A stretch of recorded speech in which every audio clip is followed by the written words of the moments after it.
Egunon, ongi etorri denoi eta hasteko eskerrak eman behar dizkiegu, hemen aurkezpen honetan babesa eta laguntza ematen ari zaizkigun Xabi Reuskit eta Jesus Mari Zamorari. Eskerrak eman nahi dizkiegu bertaratu diren kazetari guztiei, eskerrak eman nahi dizkiegu era berean Koldo Mitxelenak kulturretxeko arduradunei Areto, Goxo eta Ederra guztiagatik, eta hasi egingo gara. Pentsaurrekoa egitea pentsatu dugu, izan ere, Maizpidek aspalditi eskaintzen ditu euskara ikastaroak, era askotako euskara ikastaroak, eta oraingoan berrikuntzatxo bat aurkeztu nahi dugu. Eta nire ustez, aurkeztu dizkizuet bi, Xabi Reuskitze, Jesus Mari Zamora, eta hirugarren bat falta zait, bera da Eto Ormendia, eta hain zuzen ere da, Eto Ormendia da, Maizpiderekin batera, proiektu hau abian jarri duen laguna. Maizpiden euskaraz ikasten dugu, euskara irakasten dugu, eta hemendik aurrera euskara irakatsi nahi dugu, eta euskara bizi eta modu osasuntsu. Horretarako, herrian bertan dokon kemen kirol zerbitzuak lantaldearekin aurreti dugun harremana indarren jarri, eta zer egin nahi dugun aurkeztu nahi dizugu. Eta nik uste dut honena lehenengo hitza etorri berari eman, eta gure asmoa zein den berak azaltze izango dela. Eskerrik asko. Egunon denoi, Jonek ondo esan duen bezala, aurrez ere elkarrekin lan eginikoak garenez, aurten beste urrats bat aurrera ematea pentsau deu, eta gu kemen zentrua 86 garren urtetik geroztik Lazkaun gaude, eta gure leloa beti izan da kirola modu osasuntsuan egitea, eta nola ez, Lazkaun ditugun baliabideak, Lazkauri nolabait izena ematen dion euskaltegi oso ezagun bat da Maizpide, eta elkarlanean aritzea guretzat ohorea da. Jundan udan hasi ginen elkarlanean, uda garaian pelotaren inguruko jardunaldi batzuk antolatu ginuzten, prestakuntza fisiko eta teknikoa uztartuz euskara ikastearekin batera, eta izan zuten arrakasta kontutan edukita, hildo horrekin aurrera jarraitzea erabaki dugu. Pixka bat kontutan izan da, Lazkauko euskaltegira joan ohi den jendearen perfila, nik uste egitasmo honek erantzun on bat ematen diola jende mota horri ez. Alde batetik bere bizitza profesionalerako euskararen beharra daukan jendea badago, euskararen beharrarekin batera zenbait kasutan froga fisiko batzuk gainditu beharra ere bai, oposaketa batzutara aurkeztu behar dielako, eta jende horrentzako interesgarria izan daiteke, guk momentu honetan plazaratzen dugun eskaintza hau, aukera emango dielako, euskeran behar duten ainako maila lortzeko, eta oposaketak gainditzeko behar duten froga fisiko horiek gainditzeko aldi berean. Beste jende mota bat egon daiteke, beharrik gabe ere, bere bizitza modu osasuntsu batean aurrera atea nahi duna, bere errendimendua hobetu gabe ere, bere denbora libreari etekina atera nahi diona kirola eginez, eta jende horrentzako ere erantzun egoki bat eskainiko dugu. Eta gantxo bezala jarri baldin badugu hasiera batean Behobia prestatzea, Behobiarekin ez da kirol urtea bukatzen, eta Behobiari jarraipena ematen diete beste kirol froga batzuk, eta kirol froga guzti horiek, Aizkorriko mendimaratoia izan daiteken bezala, Kebranta Huesos bat izan daiteken bezala, guzti horiei ere erantzun emateko prest, eta beraien ibilbide horretan laguntzeko prest izango gaitue. Nola ez, kirolari izan gabe ere, hainbat eta hainbat ordu eserita pasatzen ditun jende horrek, azken finean ia sedentarismora behartuta egonik, beraien ikastordu horietaz kanpo, aukera aparta da, kiroldegira jun, eta jarduera fisiko bat bideratzea, nolabait sedentarismo hori konpensatzeko.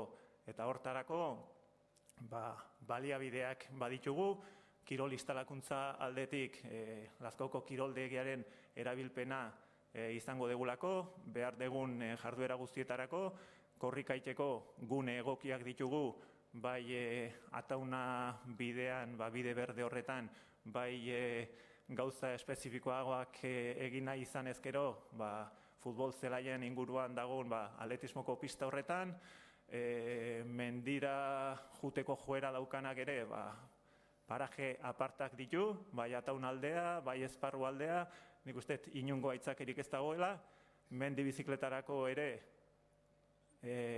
ibilbide egokiak, eta errepideko bizikletan ibili nahi duenak ere, nik uste ingurune privilegiatu batean gaudelako, errepide nazional zaharretik, jarduera hori burutzeko parada aparta daukagulako.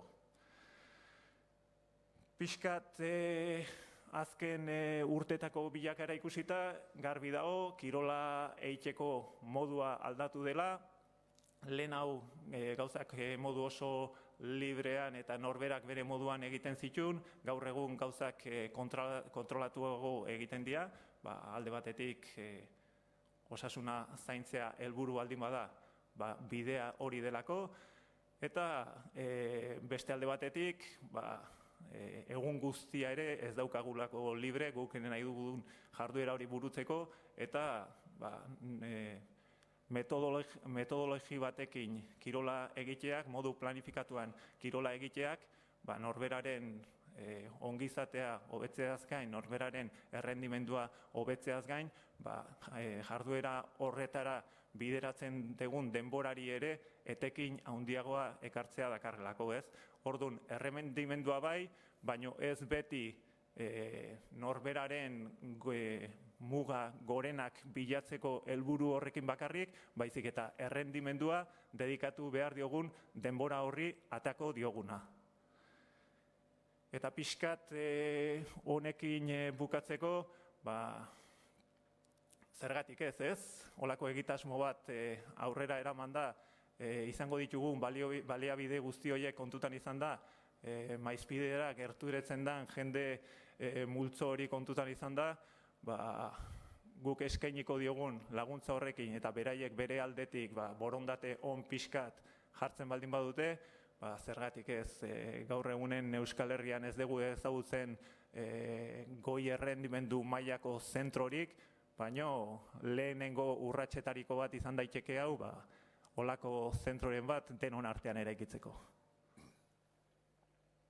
Bueno, etorrek esan du goi errendimenduko zentrorik ez dagoela, baina euskararen irakaskuntzan edo ikaskuntzan goi maila edo goi errendimenduko zentroa bada maizpide, barnetegia den einean ikaslekor ordu asko ematen dituzte eta emaitzak ere normalean oso onak izaten dira, eta emaitza horiek hobetzea izaten da gure etengabeko lana, ez? Emaitza horiek nola hobetu, ez? Beti gabiltza berrikuntzan, gauza berriak eskaini nahian, eskaintzen ditugu, oroar euskaltegi guztiek eskaintzen dituzten kurtso mota guztiak, baina argi dago gurean garrantzitsuna barnetegia dela, jendeak bertan murgilduta euskeraz ikasteko aste osoa bertan ematen duelako, barnetegian ekintza asko egiten ditugu, 11 ekintza, direla dantza ikastaroak, direla tertuliak, direla herriko mintzalagunekin mintzasaioak, eta aurten, horrexegatik, hobetu nahi horregatik, pentsatu dugu, aurretik udan ere onak izan diren esperientzia kontuan hartuta, abian jarriko dugula, etorrek esan dizuen bezala, gure ikasleentzako jarduera fisikoa hobetzeko ikastaro hobek. astean bitan edo arituko da etor ikaslekin, eta orain, nolabait hasiera ematearren, izentxo jarri dugu ezta, presta ezazu Behobia Maizpiden kemenekin. Baina berak esan dizue, izan daitekela Behobia, San Silvestre, Barronta Buesos, eta hori guztia beti ere, gorputza sano izanik, burua ere sanoago izaten delako, eta gure euskaltegian helburua da, jendeak euskara ikastea ahalik eta ondoen, eta irten dadila ahalik eta ondoen maila guztietan. Beraz, hori izango da batetik, eta bestetik, hori hobetze hori euskaltegi eta ikaslearen aitzezik, herriaren bada, eta Maizpidek beti izan du lotura estua herriarekin, Maizpide sortu horretik, Goierriko Euskal Eskolak ematen zituen Lazkaon herritar askoren babesari esker, orain ere badaukagu herritarren babes hori mintzalagunekin, bertako dendari, saltzaile eta bernariekin, udalak ere ematen digu babesa, nik zer esan eduk gaur hemen izaterik ez dute izan, baina udalaren babesa badugu herriko kiroldegia, herriko kirol instalazioak erabiltzeko, eta orduan gure helburua beti izan da herrian diren erakundeak edo herrian diren mugimenduak gure proiektu pedagogikoan txertatzea. Hori egiten dugu dantzataldearekin, eta kasu honetan kemenekin ere hori egiten dugu, batetik oso ezaguna garelako, adinez eta bestetik gainera oso profesional onak direla badakigulako. Eta hori da nik esan behar nuena, hemendik aurrena gure ikasleek ere izango dutela euskara ez ezik, bere forma fisikoa hobetzeko aukera. Maizpiden eta kemenen eskutik. Eta orain erronka botako diot Jesus Mari Zamorari, te voy a poner un reto, yo sé que tú, deportista, eres buen deportista, estás en forma, que entiendes mucho euskera, pero te falta hablar un poquito. Bueno, hablar mucho. Egunon de Nori a todos. Bueno, me ha hecho mucha ilusión, porque para mí el euskera, aunque no lo puedo hablar como me gustaría, para mí el euskera es una parte fundamental de nuestra vida, de nuestra familia, de nuestra sociedad, ¿no? Toda mi familia, los de antes y los de ahora, saben todos euskera. Lo perdimos mi hermano y yo, pues somos de la época franquista y por diversas circunstancias, pues lo perdimos, no del todo, pero sí lo suficiente para poder disfrutar de él, ¿no? Y me da mucha rabia. He estado varias veces en la posibilidad de estar estudiándolo, pero entre el fútbol y otras cosas, pues al final te cuesta un poco la comodidad también, hay que decirlo, pues no he podido llegar a poder volver a aprenderlo y a hablar, ¿no? Bueno, me ha hecho mucha ilusión esta invitación por parte de Euskaltegi Lazkao de Maiztegui para que pues un poco para unir el deporte con el euskera, y por eso estoy aquí, ¿no? Yo creo que, vuelvo a decir, me da mucha envidia, mucha rabia cuando escucho a la gente tanto hablar como cantar en euskera, y yo no poderlo hacerlo. Quizás ahora, ya sé que no tengo ni tenemos nadie obligación, ¿no?, de aprender euskera, pero sí creo que tenemos la responsabilidad de intentarlo, ¿no? Igual es el momento mío de intentarlo de una vez por todas, y bueno, y con este apoyo mío de decir, bueno, yo voy a intentarlo. Yo creo que tengo que pensarlo un poco, pero no es una cuestión de pensarlo, es una cuestión más de sacar tiempo y dejar cosas que, bueno, pues que nos cuestan mucho, pero igual es el momento, como he dicho, y lo voy a intentar a ver si podemos hablar en euskera y puedo disfrutar de este idioma que tenemos tan bonito. Te voy a hacer un emplazamiento, a ver si somos capaces el año que viene de hacer la Behobia, los dos, hablando en euskera. Yo podré hablar poco, seguramente. Yo ahí me puedo comprometer a intentar hacerlo de euskera. A correr no. Vale. No, a correr no, porque tengo la desgracia de tener la rodilla operada varias veces y no puedo correr, cosa que me gustaría muchísimo, pero no puedo. Pero hasta donde pueda, que es en este caso lo que me queda, que es intentar aprender y hablar mejor el euskera, pues eso sí voy a intentar comprometerme a ello. Vale, pues apuntado está. Eskerrik asko. Bueno, eta laugarren gonbidatu bat ere badugu, egia esania urduri jarri nahi zen normalean berak egiten ditu horrelakoetan aurkezle lanak, eta ez zait erresa gertatu, baina, bueno, Xabier Euskitz ere gurekin dugu, denok duzue ezaguna Xabier, eta Xabierik, nolatan etorri eiz edo, zergatik etorri izona edo? Bueno, kontatuko izu zergatik etorri nahi zen. Nik etor aspaldiko ezaguna dut, laguna ere bai. Halako batean, orain dela urte batzuk, konturatu nintzen behobia prestatzeko eta egiten dituen ahalegin egetzutela, neu nahi besteko emaitzarik ematen, eta halako batean beti nire atzetik ibiltzen zen errazildar kankailu batek, ikusi nuen aurre hartu zidala eta gainera minutu dezenteko aldea atera zidala. Eta pentsatu nuen, ze arraio gertatu da hemen? Eta galdetu nion, ze indeko, ze pasada hemen? Nik atzea begiratzen nian sailkapenen, ia arkaitz nundan da. Oso aurren aileatu aizi. Eta esan zian, motel, nire ibiltzen inun, baino, enitxagin ondo ibiltzen itzan, oen itzan da, ala, junauk, lazkaoko tipo batena, eta kriston aldia somatuik, eta ote, eta alaxe, neu ere iritsi nintzen etorren gana, eta ikusi nuen, honek ere astotik ez du zaldirik egiten, baina asto bizkorrak bai. Eta bueno, urte sail bat egin dut, orain pixka bat utzitenago, ezagun dudan ez, baina urte saila egin dut etorrekin, eta oso gustura ibili izan naiz beti, eta kirol mailan etorren zentruak daukan pisua, euskarari eta euskararen irakaskuntzari lotuta, maizpidek dauka inolako zalantzarik gabe.